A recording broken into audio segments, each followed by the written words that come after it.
دین کو حاصل کیا ہے.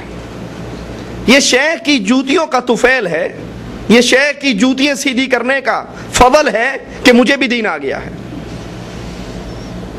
رسول اللہ صلی اللہ علیہ وسلم بیان فرماتے ہیں, جب کسی سے اللہ بھلائی کرنا چاہتا ہے, جب کسی سے اللہ بھلائی کرنا چاہتا ہے تو اس کو سب سے پہلے دین کی سمجھ عطا کرتا ہے.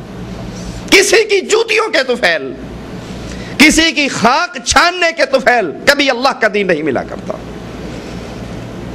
وگرنہ رسول اللہ صلی اللہ علیہ وسلم کی جوتی ابو طالب نے سیدھی نہیں کی, جوتیاں ہی سیدھی نہیں کی, گھر میں پالا بھی ہے, نہلایا بھی ہے, کپڑے بھی پہنائے ہیں, کنگھی بھی کی ہے, تیل بھی لگایا ہے, خدمت بھی کی ہے, سفر میں بھی ساتھ رکھا ہے. یہ رسول اللہ صلی اللہ علیہ وسلم کی تعلیم ہے. آپ فرماتے ہیں جس سے اللہ بھلائی کرنا چاہتا ہے تو سب سے پہلے اس کو دین کی سمجھ عطا کرتا ہے, دین کا فہم عطا کرتا ہے. دین کا فہم نہ کسی بزرگ کی نظر سے ہوتا ہے, نہ کسی بزرگ کی جوتی سیدھی کرنے سے ملتا ہے. یہ تو خالص اللہ کی دین ہے, یہ خالص اللہ کا فضل ہے. صفحہ 32 ہے اسی کتاب کا, اور صفحہ 32 پہ فرماتے ہیں کہ ایک مرتبہ عبد الرحیم صاحب نے شاہ احمد سعید کے عقیدے کی باب دریافت کیا تو انہوں نے کہا کہ یہ تو مولود وغیرہ میں جاتے ہیں, عید میلاد کرتے ہیں, اور عید میلاد یہ کوئی بری بات تو نہیں ہے, اللہ کے رسول صلی اللہ علیہ وسلم کا ذکر آئے, ان کا ذکر کر لیا جائے. اب حضرت یہاں فتویٰ جاری کر رہے ہیں کہ عید میلاد بالکل ٹھیک ہے, کی جا سکتی ہے, اور رسول اللہ صلی اللہ علیہ وسلم کا ذکر ہو, اس پہ کھڑا ہو جائے, اس کی اجازت دے رہے ہیں. اب آئیے رسول اللہ صلی اللہ علیہ وسلم کی پوری سیرت کو اٹھائیے. آپ کے 63 سال, ابو بکر کی حکومت, عمر کی حکومت, عثمان کی حکومت, علی کی حکومت, حسن کی حکومت, صحابہ کا دور, تابعین کا دور, تبع تابعین کا دور, محدثین کا دور, ائمہ کرام کا دور, یہ پوری امت کے لیے کھلی ہوئی تاریخ ہے. اس تاریخ کے اندر نہ رسول اللہ صلی اللہ علیہ وسلم کا میلاد منایا گیا, نہ آپ کی پیدائش پر اجتماع کیا گیا, نہ اس دن رسول اللہ صلی اللہ علیہ وسلم جس دن پیدا ہوئے اس دن کوئی جلوس نکلا, نہ ذکر رسول ہوا, نہ قیام ہوا, نہ میلاد پڑھی گئی. اور رسول اللہ صلی اللہ علیہ وسلم کا فرمان ہمیں اور آپ کو بول بول کر ایک بات سمجھا رہا ہے, من عمل عملا لیس علیہ امرنا فہو رد. جس نے کوئی ایک ایسا کام کیا جس پر رسول اللہ صلی اللہ علیہ وسلم کی مہر نہیں, وہ عمل مردود عمل ہے. اگر یہ عید میلاد, اور انڈیا پاکستان میں دیوبندی اور بریلویوں کے درمیان اسی پر لڑائی ہے, لیکن یہاں حضرت بذات خود اس کی اجازت دے رہے ہیں. اگر یہ سنت رسول ہوتی تو اس پر سب سے پہلے صحابہ کرام کی جماعت عمل نہ کرتی. ابن عمر رضی اللہ عنہ وارضا ایک جگہ سے گزر رہے ہیں, پاؤں کی ٹھوکر لگتی ہے, اپنے ساتھی سے پوچھتے ہیں کیا خیال ہے, یہ ٹھوکر لگی ہے یا میں نے کھائی ہے؟ کہا عقل مند بندہ کہاں ٹھوکر کھاتا ہے, یہ تو آپ کو لگی ہے. کہا نہیں, میں اپنے نبی کے ساتھ اسی مقام سے گزرا اور میرے نبی کو ٹھوکر لگی, میں نے نبی کی محبت میں آ کر جان کے ٹھوکر کھائی ہے. کیا وہ اللہ کے نبی صلی اللہ علیہ وسلم کی اتنی عظیم سنت کو چھوڑ دیتے؟ قطعا نہیں. اللہ کے نبی کے اصحاب کرام تو وہ تھے کہ ایک ایک عمل پر اللہ کے نبی کی آنکھ کا اشارہ دیکھا کرتے تھے. اللہ کے نبی بیان فرماتے, ایک صحابی سونے کی انگوٹھی انگلی میں پہن کر آ گیا, آپ کے ماتھے کے تیور ہی بدلے. صحابہ نے کہا تیرے ہاتھ کے اندر سونا ہے اور مرد کے لیے جائز نہیں, اسی وقت اتارتے ہیں اور پھینک دیتے ہیں. باقی صحابہ کہتے ہیں اس کو اٹھائیے, اپنے گھر لے جائیے, تمہارے گھر والوں کے لیے تو جائز ہے. کہا جس مال کی وجہ سے محمد ناراض ہوئے ہیں میں اپنے گھر بھی اس کو نہیں لے کر جاتا. تو اتنا بڑا عمل محفل میلاد کا, جلوس نکالنے کا, ذکر کرنے کا, قیام کرنے کا, اگر یہ عمل سنت رسول سے ثابت ہوتا تو صحابہ اس پر عمل کرتے. صفحہ 35 ہے, حضرت خود فرماتے ہیں جس مدرسے میں رشید احمد صاحب پڑھا کرتے تھے اس کے راستے میں ایک مجذوب بیٹھا رہتا تھا اور آتے جاتے ہمیں ملا کرتا. ہم دور سے سلام کرتے, پاس نہ جاتے. بیچارے بہت محبت کی نظر سے ہمیں دیکھتے, پاس بلاتے, مگر ہمیں اپنے کام سے کہاں فرصت تھی. اور یہ بھی ڈر لگتا تھا کہ اگر کہیں مجذوبی نہ ہو جائیں اس کے ساتھ بیٹھ کر، نہ پڑھنے کے رہے نہ لکھنے کے۔ ایک مرتبہ انہوں نے ہمیں 2 امرود دیے، ہم نے ڈرتے ڈرتے لے تو لیے مگر کھائے نہیں۔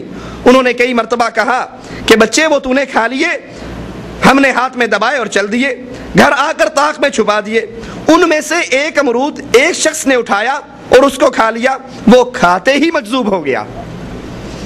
مجذوب انڈیا پاکستان کی سڑکوں پہ آپ کو مل جائیں گے، نہ سر پہ کپڑا، نہ جسم پہ کپڑا، نہ پاؤں میں جوتی، ننگے دھنگے، مونچھیں بڑی ہوئی، رالیں ٹپک رہی، گندگی، کبھی غسل نہیں کیا، کبھی طہارت نہیں کی۔ ان کے بارے میں کہتے ہیں جی ان کو کچھ نہیں کہنا، یہ پہنچی ہوئی سرکار ہے۔ ہم بھی اتفاق کرتے ہیں وہ ضرور پہنچی ہوئی ہے، لیکن جہنم کے کنارے پر پہنچی ہوئی، ایک ہی دھکا لگے گا اور سیدھے اندر جائیں گے۔ ایک نے کھایا تو فوراً مجذوب ہو گئے، دوسرا یوں ہی سو کر کہہ گیا۔ اس کے بعد ہم نے ان کا راستہ ہی چھوڑ دیا۔ اب اس مجذوب کے اس امرود دینے میں کیا کمال ہے، کیا قیمت ہے، کیا تصرف ہے، اس کو کھاتے ہی ایسا اثر ظاہر ہوا کہ وہ پیر صاحب اس کے پیچھے ہو گئے اور خود بھی مجذوب ہو گئے۔ آئیے ذرا اس کو اٹھا کر رسول اللہ صلی اللہ علیہ وسلم کی ایک حدیث پر پیش کیجئے۔ اللہ کے نبی علیہ الصلوۃ والسلام فرماتے ہیں انسان کا دل رحمان کی انگلیوں کے درمیان ہے، جدھر چاہتا ہے اس کو پھیر دیتا ہے۔ اگر یہ امرود کھانے سے، ایک نظر ڈالنے سے اتنا تصرف ہے، اتنا کمال ہے، تو محمد الرسول اللہ صلی اللہ علیہ وسلم خود بیان فرماتے ہیں ان کے چچا کا آخری وقت آتا ہے، اللہ کے نبی جا کر سرہانے پر بیٹھتے ہیں اور سرہانے پر بیٹھ کر دعوت توحید دیتے ہیں۔ ابو جہل بھی موجود ہے۔ ابو جہل دعوت توحید کو سن کر کہتا ہے اے ابو طالب، کیا مرتے ہوئے تو اپنے باپ دادا کے دین کو چھوڑ کر مرے گا؟ اور اللہ کے نبی اپنے چہرے کو، اپنے کانوں کو چچا کے لبوں پہ رکھ کر کہہ رہے ہیں یا عمی قل لا الہ الا اللہ، چچا ایک ہی مرتبہ کہہ دے لا الہ الا اللہ۔ نبی زور بھی لگا رہے ہیں، نظر کرم بھی کر رہے ہیں، توجہ بھی ڈال رہے ہیں، لیکن اس کے باوجود چچا ایک ہی جواب کہتا ہے اموت علی دین عبد المطلب۔ اس بابا جی نے ایک امرود دیا جس کا کھانے سے انسان کی کیفیت ہی بدل گئی، اتنا تصرف، اتنا کمال، اور رسول اللہ صلی اللہ علیہ وسلم اپنے چچا پہ زور لگاتے رہے، منتیں کرتے رہے، کہتے ہیں میں پیٹیوں پہ بیٹھا اور جگہ بناتا ہوا اپنے چچا کے سرہانے تک پہنچا، ہر طرح کی منت کر لی، لیکن چچا نے کہا اخترت النار علی العار، میں جہنم برداشت کر لوں گا، برادری کا ناک نہیں کٹوا سکتا۔ تو یہ کمال رسول اللہ کو نہ تھا؟ اللہ کے نبی تو دعا کرتے تھے یا مصرف القلوب یا مقلب القلوب، دلوں کو پھیرنے والا تو اللہ ہے، دلوں کو بدلنے والا تو اللہ ہے، انسان کی کیفیت کو چینج کرنے والا اللہ ہے۔ کیا یہ تصرف کہیں شرک کی وادی میں تو نہیں پھینک رہا؟ یہ مان کر کہ بزرگوں میں اتنا کمال ہوتا ہے، بزرگوں میں اتنی طاقت ہوتی ہے، بابا جی دائیں طرف سلام پھیرتے ہیں سارے حافظ بن جاتے ہیں، بائیں طرف سلام پھیرتے ہیں سارا ناظرہ پڑھنے والے بن جاتے ہیں، یہ تصرف، یہ کمال محمد رسول اللہ میں کیوں نہ تھا؟ اللہ کے نبی کو یہ طاقت کیوں نہ تھی؟ اپنے چچا کو بٹھاتے جنہوں نے ساری عمر پالا پوسا، خدمت کی، ہر طرح کا پیار کیا۔ صحابہ پوچھتے ہیں اللہ کے نبی صلی اللہ علیہ وسلم آپ سے اتنا پیار کرتے تھے، کوئی فائدہ ہوگا؟ فرمایا جہنم کے وسط میں تھے، میرے ساتھ جو ان کا تعلق تھا وہ اسے کھینچ کر جہنم کے کنارے پہ لے آیا، پورا جسم آگ سے بچا دیا گیا، صرف 2 انگارے ان کے پاؤں کے نیچے رکھے جائیں گے جن سے ان کا دماغ ایسے کھولے گا جیسے چولہے پر ہنڈیاں کھولتی ہے۔ اللہ کے نبی صلی اللہ علیہ وسلم کی نظر میں یہ کمال نہیں کہ کسی کو، اب اس بابا جی نے امرود دیا اور اسے بھی اپنے جیسا بنا لیا، تو اللہ کے نبی نے امرود اپنے چچا کو کیوں نہ کھلایا؟ نہیں، دلوں کے حال بدلنے والا اللہ ہے، ہدایت دینے والا اللہ ہے۔ اسی لیے جب یہ چچا فوت ہوئے اور اللہ کے نبی صلی اللہ علیہ وسلم کو غم ہوا تو قرآن حکیم کی آیات اترا۔